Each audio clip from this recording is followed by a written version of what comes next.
لا يوجد هناك فرص خطيرة على المرميين.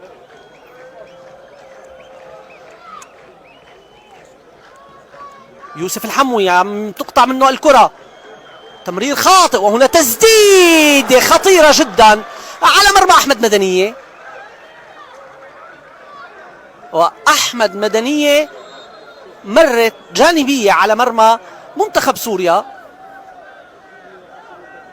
يعني مطالبة جزائرية بركلة ركنية، ولكن حكم التماس عم يقول انه لم يلمس الكرة. الحارس احمد مدنية.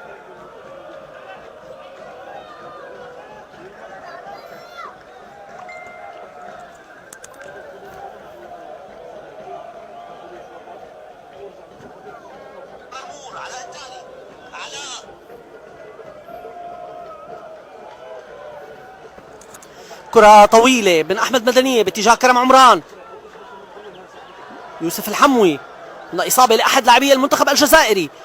عم يستمر اللعب وعم توصل الكرة، هل يلحق بها؟ وهنا لعب وتقطع الكرة من عبد الرزاق محمد. طبعا يعني توضيح بما يتعلق بالبث هذه المباراة.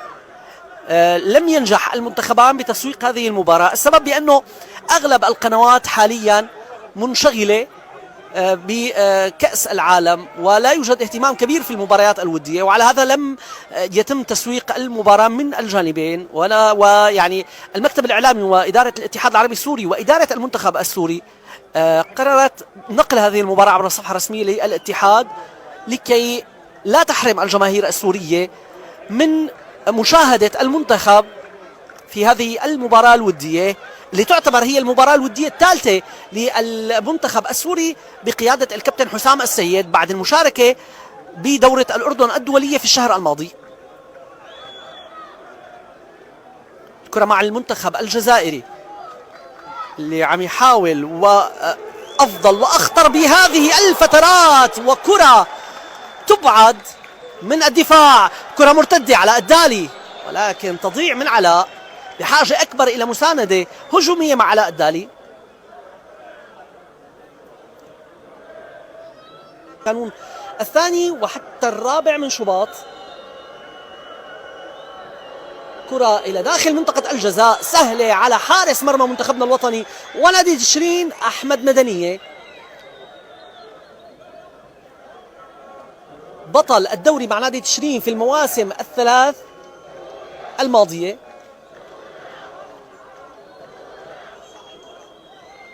المنتخب الجزائري وقع في المجموعة الأولى إلى جانب ليبيا، موزمبيق وأثيوبيا، بينما منتخب سوريا الأول يعني عنده وقت طويل جدا في التحضير لنهائيات كأس آسيا القادمة والتي ستستضيفها قطر في أواخر العام 2023. كرة عند المنتخب الجزائري. طبعا تشكيلة المنتخب الجزائري اللي اختارها المدير الفني مجيد بوقرة تضم 8 لاعبين من نادي شباب بلوزداد، 8 لاعبين من اتحاد العاصمة، 4 من مولودية الجزائر، ولاعب من وفاق سطيف وبرادو وشباب قسطنطينية وشباب الساروة واتحاد خنشيلة. الكرة ومحاولة للمنتخب الجزائري لرفع كرة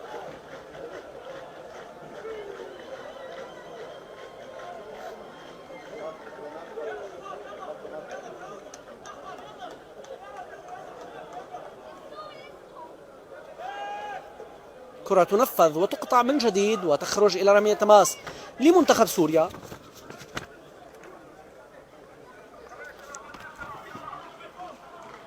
طبعا دكة البدلاء في منتخب سوريا الحارسين شاهر الشاكر وعبد اللطيف نعسان، عبد الله جنيات، زكريا حنان، حمزة الكردي، أحمد شمالي، محمد كروما، صبحي شوفان، أيمن عقين، مصطفى جنيد، كامل كواية، محمد الحلاق، محمود البحر والبشماني.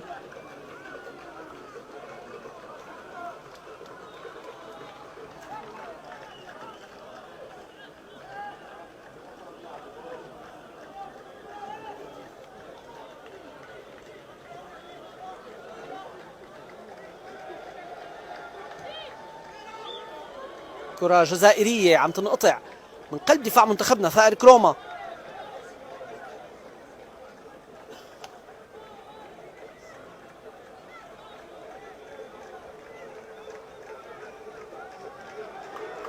تصل الكرة مرفوعة داخل منطقة الجزاء والكرة تقطع من ثائر كروما. برافو يا ثائر.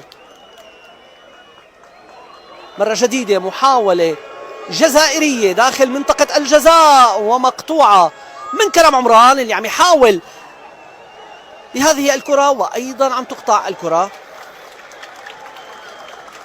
المنتخب الجزائري مسيطر تماما في هذه الأثناء على خط الوسط.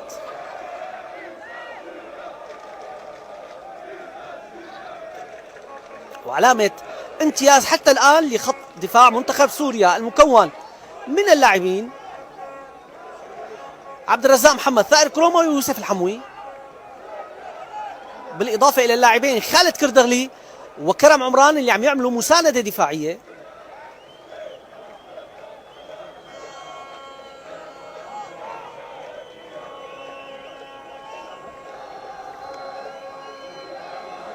شعيب قداد يتقدم بهذه الكرة، تمرر، تمريرات جزائرية. فتح الله طاهر يعود إلى قداد، عبد اللاوي يمرر،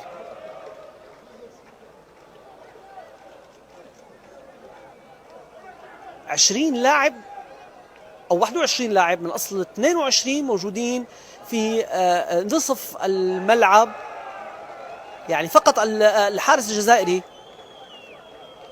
في النصف الثاني من الملعب. هنا كرة مرفوعة، ثائر كروما عم يقطع هذه الكرة،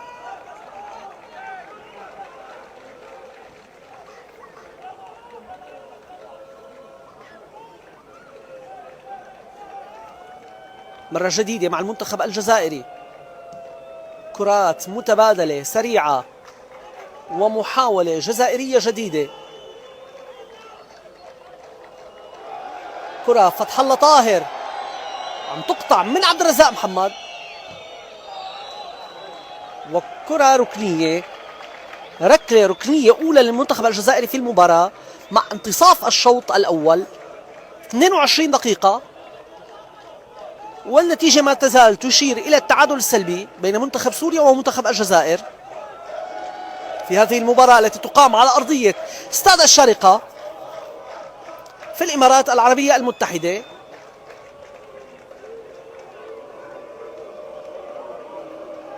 كرة مرفوعة إلى داخل منطقة الجزاء، تقطع من علاء الدالي، تعود إلى الدفاعات الجزائرية. مختار بالخاطر يقطع هذه الكرة ويحولها إلى رمية تماس للمنتخب السوري.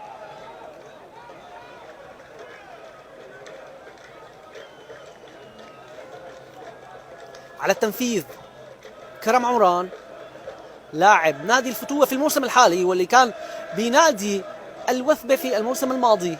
أيضا مرة جديدة، رمية تماس جديدة للمنتخب السوري.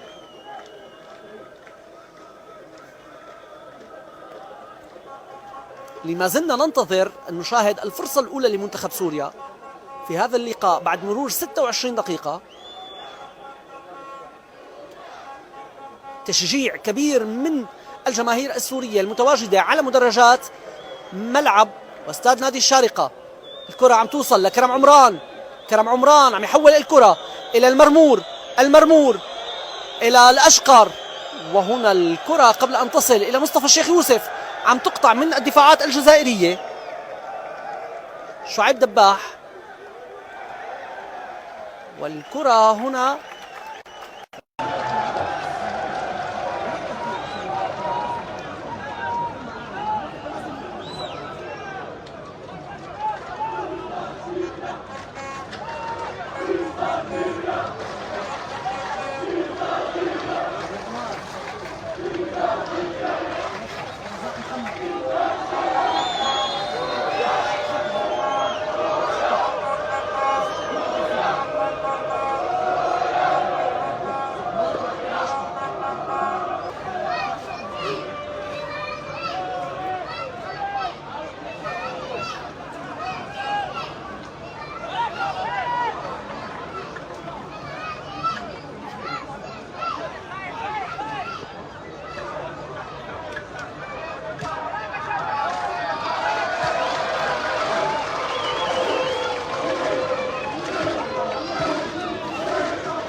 تنفذ الكرة،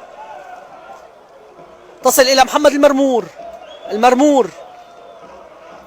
المرمور اللي عم يتعرض للخطأ، أبرز لاعبي المنتخب الجزائري.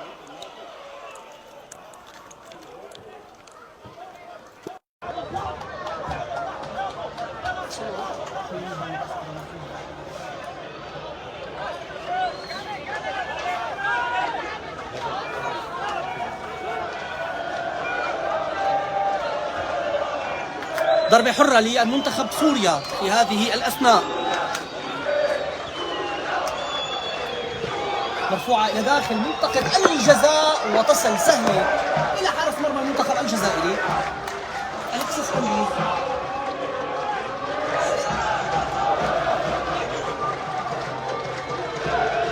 تنفذ الكرة سريعا،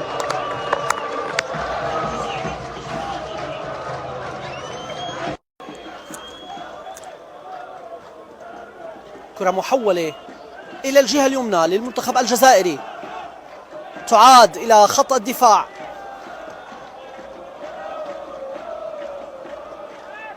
استحواذ أكبر للمنتخب الجزائري على الكرة، ولكن يعني بدون فاعلية كبيرة.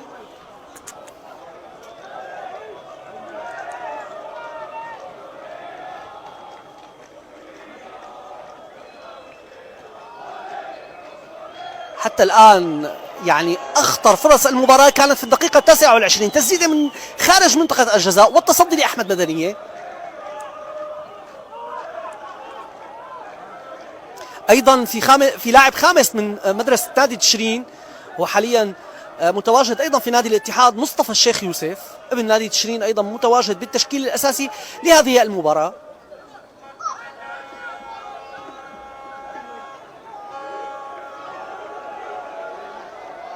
هنا كرة جديدة للمنتخب الجزائري، تسديدة من أيمن محيوس،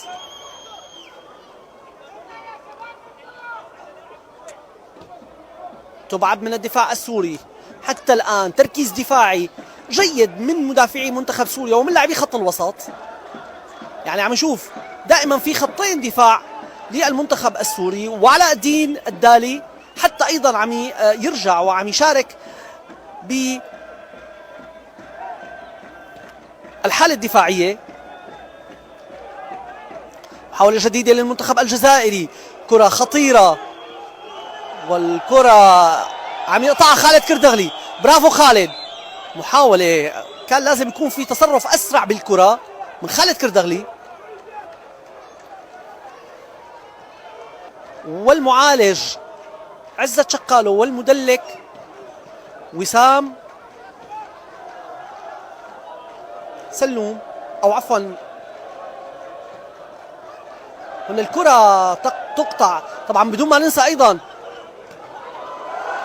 مدرب اللياقة في المنتخب السوري، وهو يعني يستذكر ايام زمان النجم الجزائري اللي كان كابتن المنتخب الجزائري مجيد بوقرة، واليوم عم نشوفه مدرب لمنتخب الجزائر للمحليين. كما نعلم جمال بالماضي هو مدرب المنتخب الأول. بالمقابل الكابتن حسام السيد اللي كان له إنجاز سابق مع منتخب رجال سوريا بالفوز ببطولة غرب آسيا بعام 2012، عم يرجع للمرة الثالثة لقيادة منتخب سوريا خلفا للكابتن غسان معتوق. اللي أتم مباراتين في تصفيات كأس العالم بعد الروماني تيتا فاليريو. يعني كما نعلم كان بالسنتين الماضيتين كان هناك تغيير كبير في الكادر الفني لمنتخب سوريا، حالة من عدم الاستقرار منذ قدوم نبيل معلول، ومن ثم تعيين الكابتن نزار محروس في بداية تصفيات كأس العالم، ومن ثم الروماني تيتا فاليريو، وصولا إلى الكابتن غسان معتوق، وحاليا الكابتن حسام السيد. هنا الكرة خطيرة وتسديدة مرة جانبية. المنتخب الجزائري عم يعتمد على التسديد البعيد. حسام الدين مريزق، تسديدة كانت خطيرة للمنتخب الجزائري، خطورة أكبر للمنتخب الجزائري في أول الأشواط.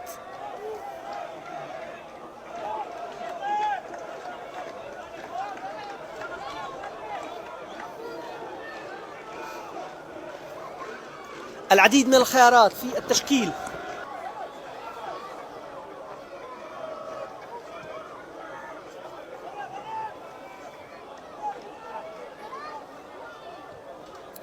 كرة مع منتخب سوريا، محاولة لمصطفى الشيخ يوسف، ولكن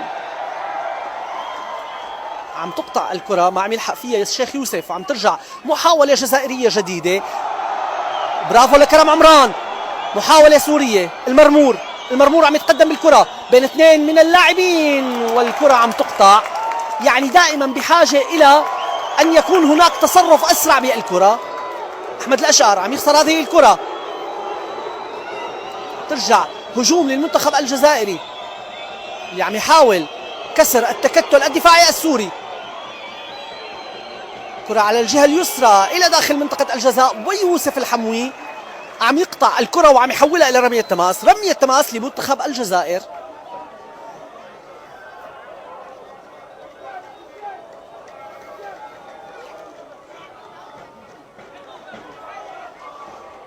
بالخيتر، شعيب قداد إلى داخل منطقة الجزاء، مقطوعة أيضا من ثائر كروما.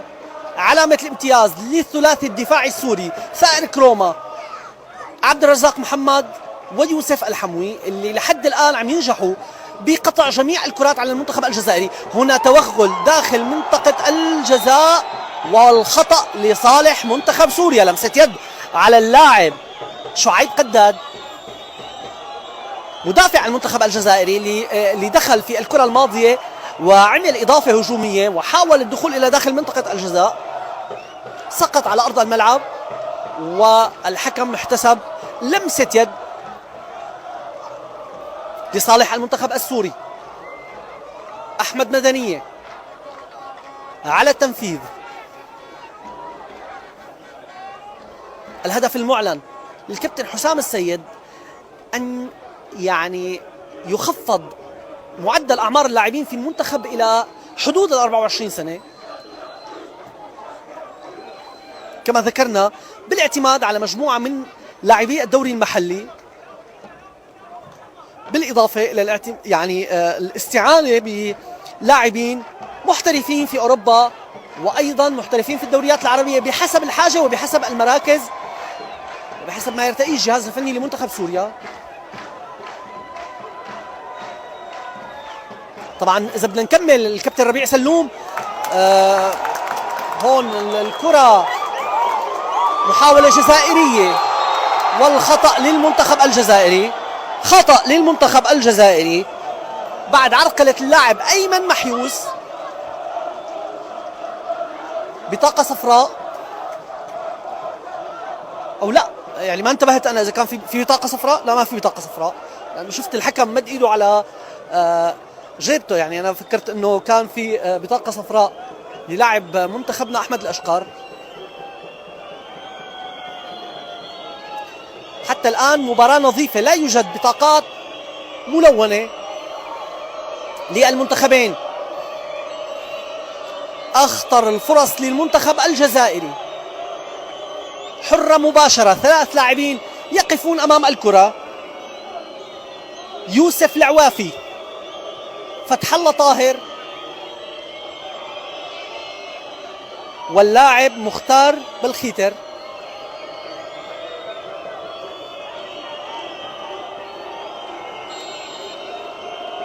على التنفيذ طاهر، والتصدي من أحمد مدنية. صمام الأمام في المنتخب السوري حارس المرمى أحمد مدنية. وصلنا إلى الدقيقة 43 من مجريات الشوط الأول من هذه المباراة، والنتيجة ما زالت تشير إلى التعادل بدون أهداف. أحمد مدنية يلعب كرة طويلة إلى الأمام تصل إلى المرمور، يعني رجعها لأحمد الأشقر. عم تقطع الكرة مجددا من المنتخب الجزائري. ما عم نشوف في احتفاظ بالكرة من لاعبين منتخبنا. الاستحواذ الأكبر للمنتخب الجزائري. فتح الله طاهر عم يرجع بالكرة، وهنا محاولة هجومية جديدة محولة إلى داخل منطقة الجزاء ومقطوعة من يوسف الحموي. برافو يوسف الحموي.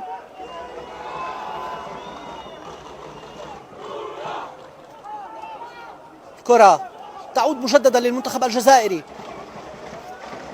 أخيرا ستكون ما بين منتخب سوريا ومنتخب فنزويلا في 20 من الشهر الجاري. كرة تنفذ من أحمد مدنية، تقطع مجددا من المنتخب الجزائري. دقيقتان كوقت بدل ضائع أعلن عنهم حكم المباراة. انتهت ال 45 دقيقة ونلعب حاليا في الوقت بدل الضائع.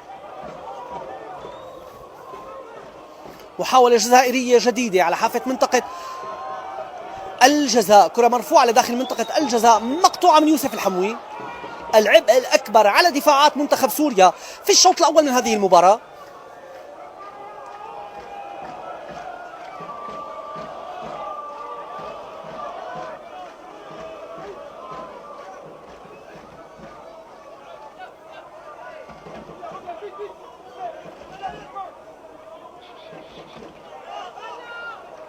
غابت المحاولات المباشرة لمنتخب سوريا على المرمى الجزائري، بمقابل يعني كان في 3 فرص خطيرة. وهنا تسديدة جديدة وفي الموعد كما دائما أحمد مدنية حارس مرمى منتخب سوريا.